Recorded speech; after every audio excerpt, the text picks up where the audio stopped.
नमस्कार. आज कथासागरच्या आपण 82व्या भागामध्ये येतो.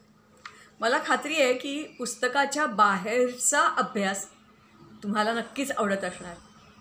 तुम्ही स्वतः जसा सबस्क्राईब करा तर तुमच्या इतर मित्रांना नातेवाईकांनाही सांगा, कारण पुस्तकं न वाचता लायब्ररीत न जाता आत्ता मिळणार नाही आहेत ना. किंवा लायब्ररीत गेला तरी लगेचच सगळी पुस्तकं मिळतात असं नाही, पण ह्या ज्या मी गोष्टी सांगते ना ह्या निवडून निवडून तुम्हाला सांगते आणि म्हणून तुम्ही जास्तीत जास्त लोकांपर्यंत हे पोचवायचा प्रयत्न करा.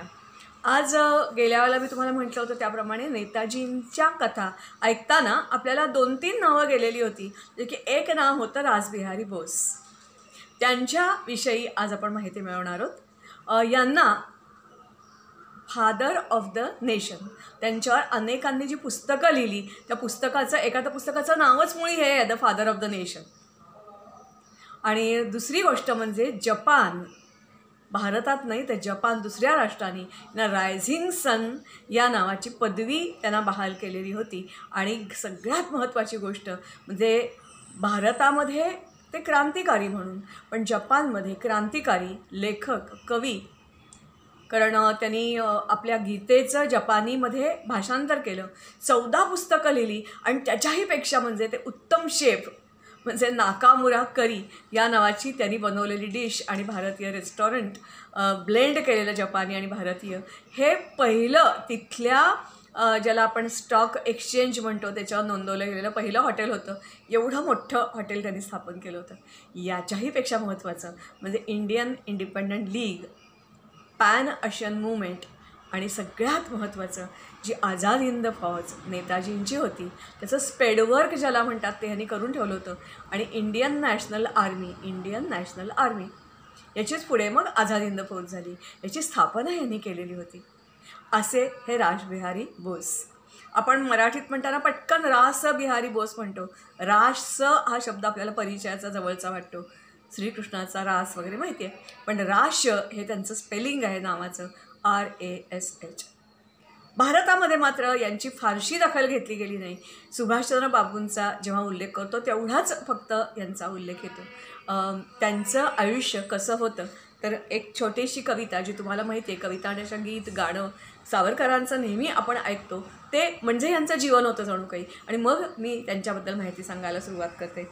भारतभूमी स्वातंत्र्यवीर सावरकर यांचे गीत आहे. नभी नक्षत्रे बहुत एक परी प्यारा, मज भरतभूमीचा तारा, मज भरतभूमीचा तारा. प्रासाद जरी रम्य मिळे मज भारी, प्रासाद जरी रम्य मिळे मज भारी. आईची झोपडी प्यारी, आईची झोपडी प्यारी. तिचं वीण नको राज्य, तिचं वीण नको राज्य मज प्रियसाचा.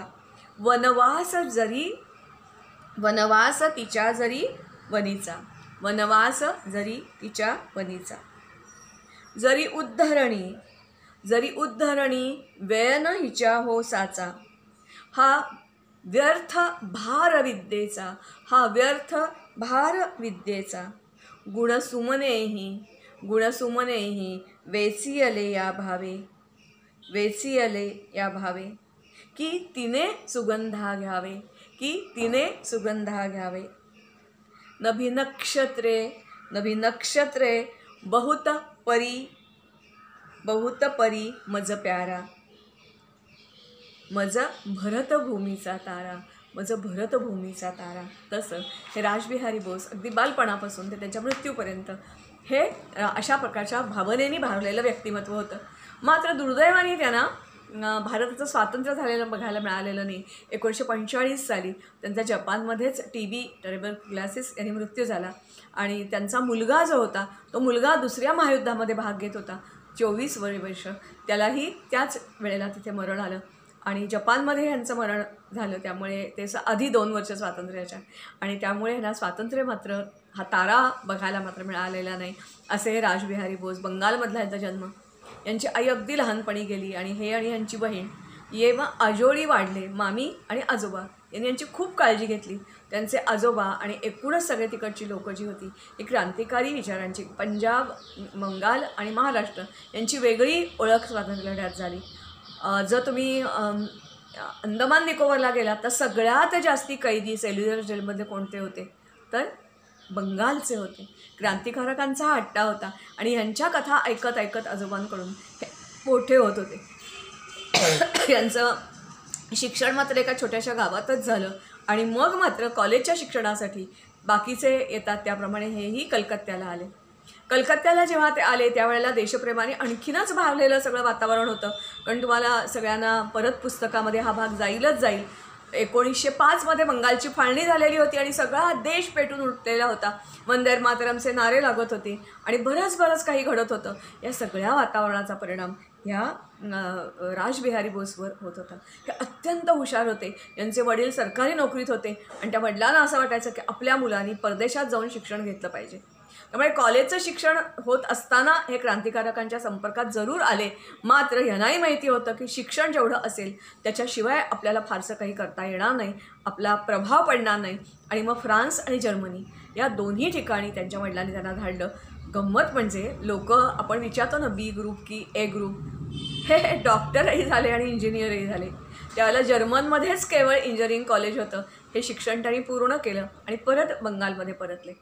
अर्थातच यांना कोणतीही नोकरी मिळाली असती, मोठ्या पगाराची नोकरी मिळाली असती, पण ह्यांना त्या नोकरीत इंटरेस्ट नव्हता. कारण यांना अशी नोकरी करायची होती की ज्याच्यामुळे यांच्या स्वातंत्र्य लढ्यामध्ये सहभाग जो आहे हा यांना कायम ठेवता येईल.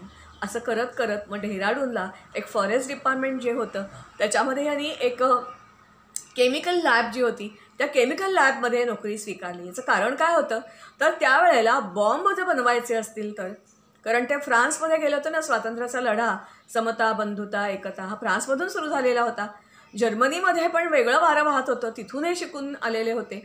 त्यामुळे बॉम्ब बनवायचा होता. कारण साध्यासुध्या मागण्यांनी काही होणार नाही, एवढं मोठं ब्रिटिश सरकार ते नमणार नाही आणि त्याचं लक्ष जगाचं वेधून घेण्यासाठी असंच काहीतरी केलं पाहिजे या विचारांचे ते होते.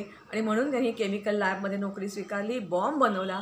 गंमत म्हणजे यावेळेला त्याच वेळेला हे सर्व करत असताना बंगालमधले क्रांतिकारी आणि पंजाबमध्ये त्यावेळेला गदर नावाची पार्टी, ह्या गदर नावाची पार्टी कोणाची होती तर ब्रिटिश आर्मीमधून रिटायर्ड झालेले काही सैनिक एकत्र आले होते आणि त्यांनी मग काही जण अमेरिकेत गेले, काही कॅनडामध्ये गेले, पश्चिम किनाऱ्यावर तिथे विसावले.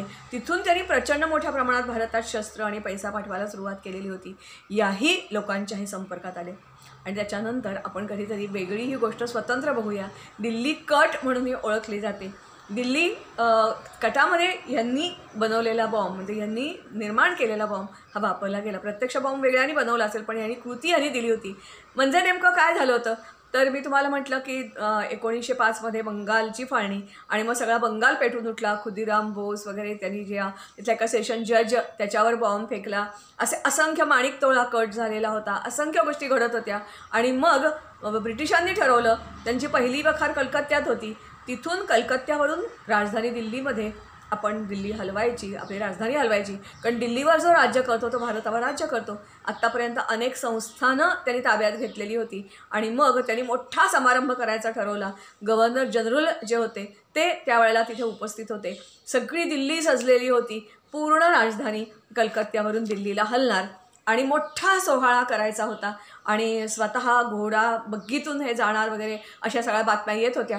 आणि मग रासबिहारी बोस आणि त्याच्या मित्रांना म्हटलं, अरे हीच वेळ योग्य आहे की ज्या वेळेला आपण काहीतरी जर इथे घडामोड केली तर त्याचे पडसाद जगामध्ये उमटतील आणि भारतीय स्वातंत्र्याचा लढा जो आहे त्याला इतर देशांकडून पण आपल्याला मदत मिळेल, आणखीन ज्याला मान्यता मिळेल आणि आपला लढा अधिक स्ट्रॉंग होईल. मग अर्थातच तो जो गव्हर्नर जनरल जे आहे ते घोडा बग्गीतून नाही पण सजवलेल्या हत्तीतून जात होते. आणि सजवलेल्या हत्तीतून जात असताना कोणीतरी गर्दीमधून बॉम्ब फेकला, जोराचा आवाज झाला, त्याचा जो माहूत होता आणि 2 बायका ह्या मृत झाल्या.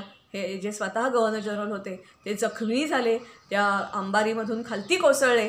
आणि मग ही जी कोणी मंडळी आली होती स्त्रियांचा वेश धारण करून, मुलगे आलेले होते, हे सगळे परागंदा झाले, पळाले. त्यांनी तिथे सगळा पोशाख टाकून दिला, आपला उतरवला आणि गायब झाले.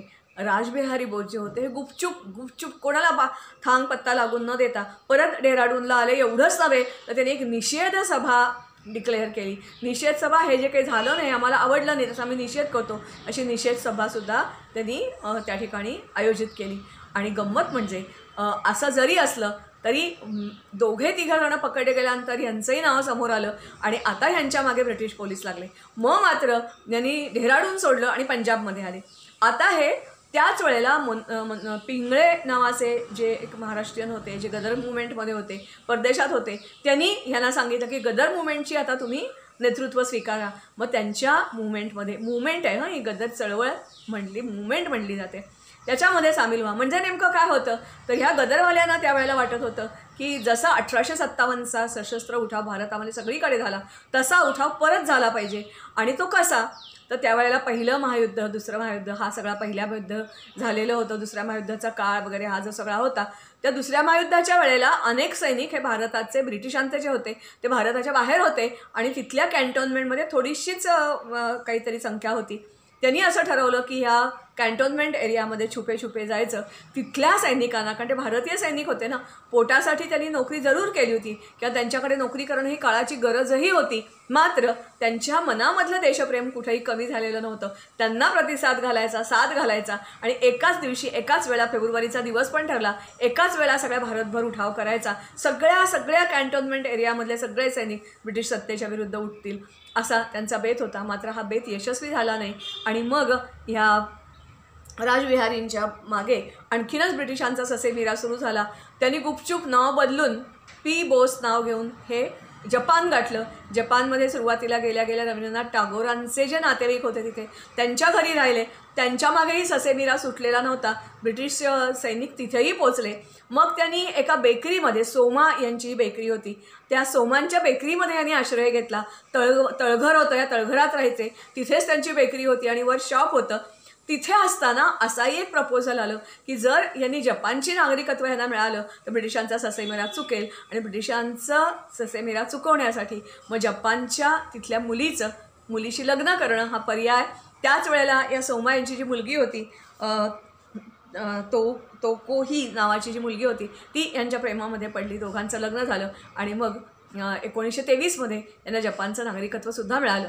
आता मात्र हे अगदी खुल्या मनाने, खुल्या दिलाने, खुलेपणाने जपानमध्ये फिरणार होते. त्यांनी अनेक नेत्यांच्या भेटी घेतल्या, अनेक जणांना भेटले. त्याचप्रमाणे तिथे पण त्यांनी पॅन इंडियन अशा प्रकारची ऑर्गनायझेशन होती, म्हणजेच भारताचे नागरिक जे परदेशात स्थायिक झालेले आहेत त्यांच्याबरोबर त्यांनी काम सुरू केलं. आणि असं करत असताना त्यांनी त्याच वेळेला इंडिपेंडंट लीगची त्यांनी स्थापना केली, वृत्तपत्र सुरू केलं, तिथून लिखाण सुरू केलं, निरनिराळ्या ठिकाणी भाषणं द्यायला सुरुवात केली. आणि मग त्यांनी जपान सरकारला अशी विनंती केली, त्याला दुसऱ्या महायुद्धामध्ये 2-3 ठिकाणी ब्रह्मदेश असेल किंवा सयाम असेल, मलाया असेल, त्या ठिकाणी जपान यांची सरशी होत होती आणि कित्येक ब्रिटिश सैनिक त्यांचे POW, प्रिझनर ऑफ वॉर झालेले होते. हे जे प्रिझनर ऑफ वॉर आहेत यांना तुम्ही आमच्या ताब्यात द्या, आम्हाला तुमची मदत हवी आहे, तुम्ही आमच्या स्वातंत्र्याला मदत करा असं सांगितलं. आणि अर्थातच जपानला हवंच होतं हे. जपाननी हे केलं आणि मग आपले जे तिथले युद्धकैदी होते ते आपल्या ताब्यामध्ये आले. म्हणजे ताब्यामध्ये असं नाही, जपानच त्यांचं सगळं काळजी घेत होतं. त्याच वेळेला त्यांनी 1942मध्ये नेताजी सुभाषचंद्र बोसांना पत्र अपील करणारा एक ठराव पास केला. नेताजी बोसांना बोलवलं की तुम्ही, कारण तोपर्यंत रासबिहारी बोसांचं वय झालं होतं बरंच, त्यांचा जन्म 1868चा आहे, त्यामुळे 1968मध्ये त्यांच्या नावाने तिकीट काढलं गेलं, हा भाग पुढचा वेगळा. पण इतकं त्यांचं वय झालेलं असल्यामुळे तरुण कोणतरी नेतृत्व हवं होतं आणि म्हणून सुभाषचंद्र बोसांना हाक दिली गेली. सुभाषचंद्र बोस होते हे अर्थातच जपानला माहितीच आहे तुम्हाला, ऑलरेडी नंतर पोचले ना ते, जर्मनीमध्ये गेले, मग जपानला गेले. त्यांनी मदत घेतली आणि आझाद हिंद फौज मग त्याच्यामध्ये विलीन, इंडियन जी आर्मी होती, इंडियन नॅशनल आर्मी, ती त्याच्यामध्ये विलीन झाली. आझाद हिंद फौज सुरू झाली आणि मग याच्यामुळे स्वातंत्र्य लढ्यामध्ये अर्थातच याचं बरंच मोठं योगदान आहे. याचं श्रेय जातं अर्थातच रासबिहारी बोस यांना.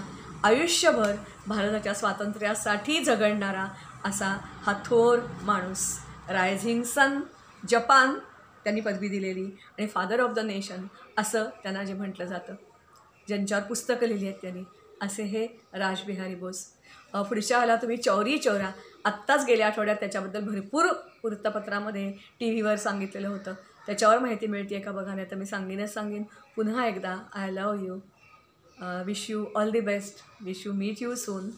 आणि जरूर जरूर जरूर तुम्ही ह्या सगळ्या गोष्टी या तुम्हाला जशा अभ्यासात उपयोगी पडणार आहेत तसं आयुष्यातही उपयोगी पडणार आहेत. सगळ्यांपर्यंत पोचवा.